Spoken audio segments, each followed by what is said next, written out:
Okay. Let's go over to where this. Oh my goodness, this is starting. Okay, good morning. Jackie Livingston here. I'm going to answer questions 5, 6, and maybe 7 from week 8 questions. I, again, apologize for my crazy appearance. It's early morning here because that's when I have time to do my homework, and I have a little helper today.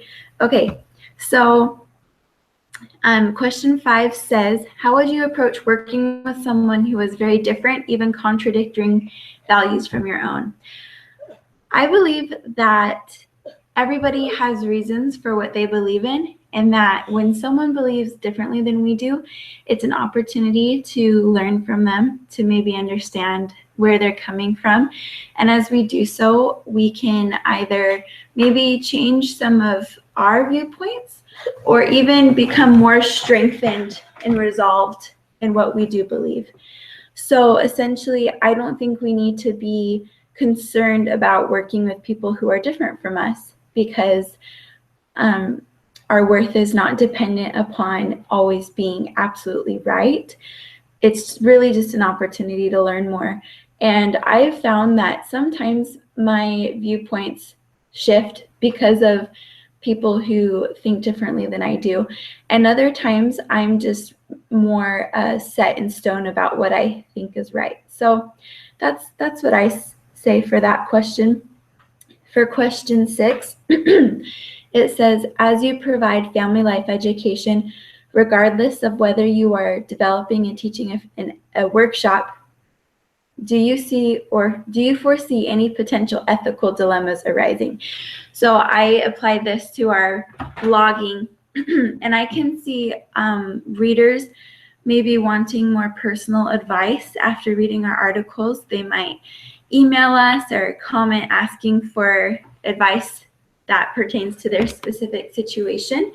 And I think that this is an example of how we could maybe overstep our bounds and act as more of a therapist than we should, as opposed to a family life educator, just kind of nodding to that Myers-Walls article we read this week.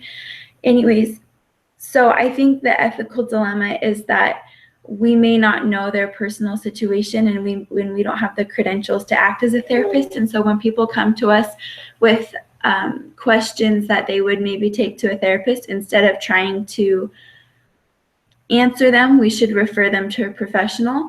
Or if we do decide to answer them, we should be very clear that we are not a therapist. So that's the only big ethical dilemma I can see us facing as bloggers. In question 7, it says, it explains the difference between mandatory ethics and aspiration ethics, and how our goal should be to work with aspiration ethics. It says, aspiration ethics approach encourages individuals to be sensitive to the effects of their intervention on the welfare of others. They strive to follow a set of ideal standards in their practice, end quote. So I love the aspiration approach because it really encourages us to a higher plane. Instead of having us focus solely on following these hard and fast rules, it asks us to question how what we teach may impact our learners, and then make sure that that is a good impact. So as family life educators, we are aware of social research. We're aware of how multifaceted and complicated family situations are. And when we give this education, when we teach these principles, we need to be aware of the different layers that we may be affecting. Because as I said earlier, we know that family is more complicated than, it's just complicated, and we need to be aware of how we might be affecting all of the different parts. So I guess I like the charge to focus on how what we are doing may impact everybody within the family unit, as opposed to just being worried about, are we following the rules or not? to me, it's more of a selfless goal. It's trying to actually do good as opposed to just checking off boxes. I don't know if that makes sense, but okay.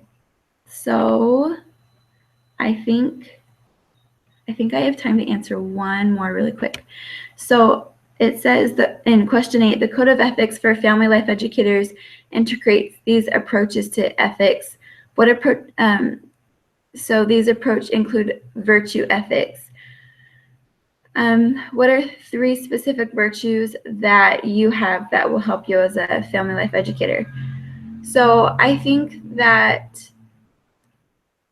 oh, this question's kind of awkward because I'm talking about myself. I think that I have the disposition to be a family life educator. It says that family life educators should be caring, have practical wisdom, and maintain hope and optimism.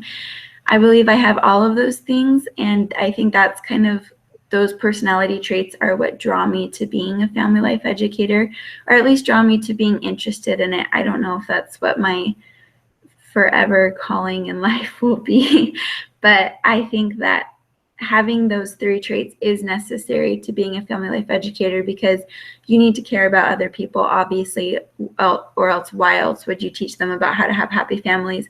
You need to have practical wisdom, that common sense that can apply to lots of different situations, and you need to maintain the hope that everybody has the opportunity to have a happy family life if they work at it.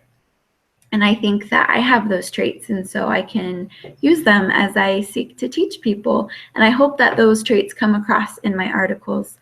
If they don't, then I need to do something different.